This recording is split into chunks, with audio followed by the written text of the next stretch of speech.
தருண் ஏரியாவில் இன்று வரை ரவுடிதான். கடன் வசூலிப்பது, அடியாள் வேலை செய்வது என்று பலரை அடித்துக் காயப்படுத்தியும் இருக்கின்றான்.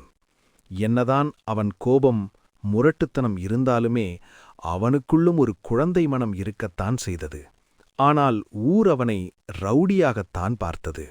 அன்று அந்த நாளில் மழை பெய்து கொண்டிருந்தது.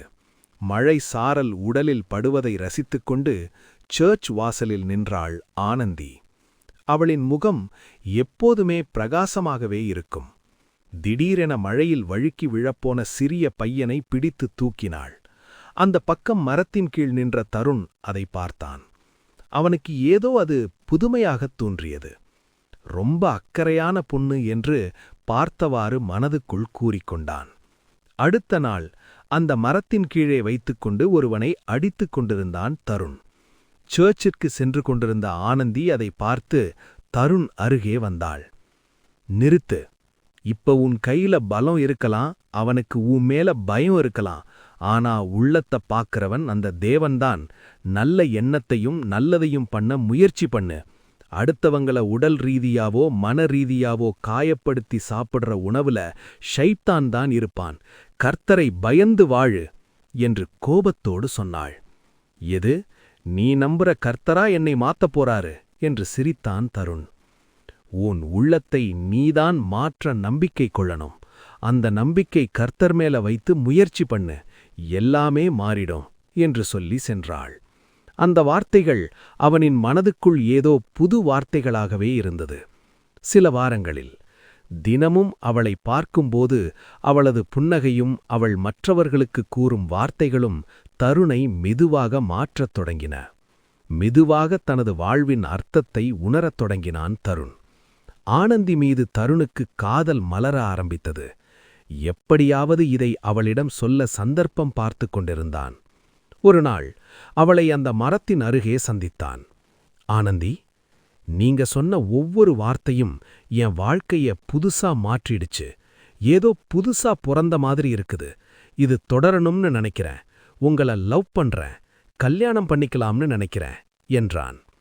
உனக்குள்ள மனசில்லன்னு பலர் நினைச்சாலும் அந்த மனசு ஒரு குழந்தைன்னு நீ புரிஞ்சுகிட்ட. ஆனா உன் காதல்தான் எனக்கு தேவன் அனுப்பிய பரிசுன்னு நான் நினைக்கிறேன். நீ எனக்கு தரவேண்டிய பரிசு காதல் மட்டும் இல்ல.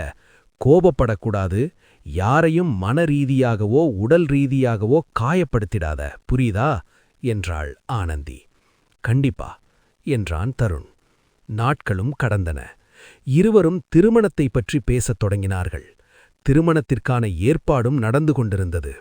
ஆனால் இது மணிக்கு பிடிக்கவில்லை. மணி தருணின் முன்னாள் கூட்டாளி ஒருவன்தான். தருண் திருந்தியதும் கோபத்தில் பிரிந்து சென்றான். ஏற்கனவே மணி ஆனந்தியிடம் அவளை லவ் பண்றதாக கூறியதை ஆனந்தி நிராகரித்து விட்டாள். அன்றிலிருந்து ஆனந்தி மீது கோபமும் மற்றும் தருண் மீதும் கோபம் உச்சத்திலிருந்தது. எப்படி இவன் இந்த அளவுக்கு திருந்திட்டான்? இவனை இப்படி விடக்கூடாது என்று திட்டங்கள் தீட்ட ஆரம்பிட்டான் மணி.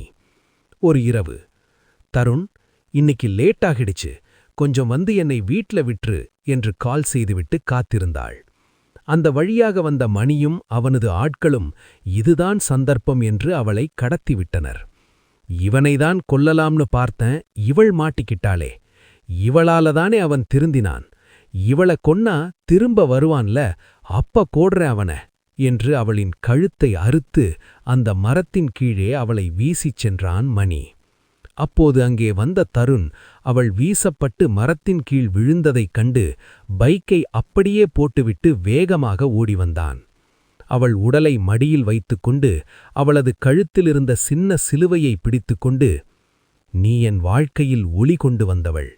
நான் உன்னுடன் பயணிக்க முடியாவிட்டாலும் என் நினைவுகள் என்றுமே உன்னோடுதான் தொடரும் என்று அழுதான்.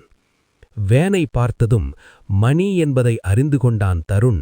வன்முறையை கையில் எடுக்காமல் சட்டத்தை நாடுகிறான். மணியும் கைது செய்யப்படுகிறான். அவள் நினைவாகவும் அவள் நினைவாக வாழ்வை தொடர வேண்டும் என்று நினைத்தான். ஆண்டுகள் சில கடந்தன.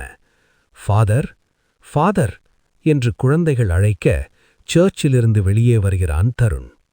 வாங்க, வாங்க, உட்காருங்க என்றான். அங்கே ஆனந்தியின் கல்லறையின் படத்தின் கீழே இந்த வாசகம் எழுதப்பட்டிருந்தது.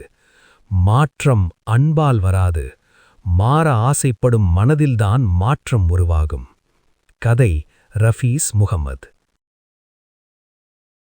இந்த கதை உங்களுக்கு பிடித்திருந்தால் எங்கள் சேனலை மறக்காமல் சப்ஸ்கிரைப் பண்ணுங்க, வீடியோக்கு ஒரு லைக் போடுங்க, இந்த கதையை உங்கள் நண்பர்களுடன் ஷேர் பண்ணி சப்போர்ட் பண்ணுங்க.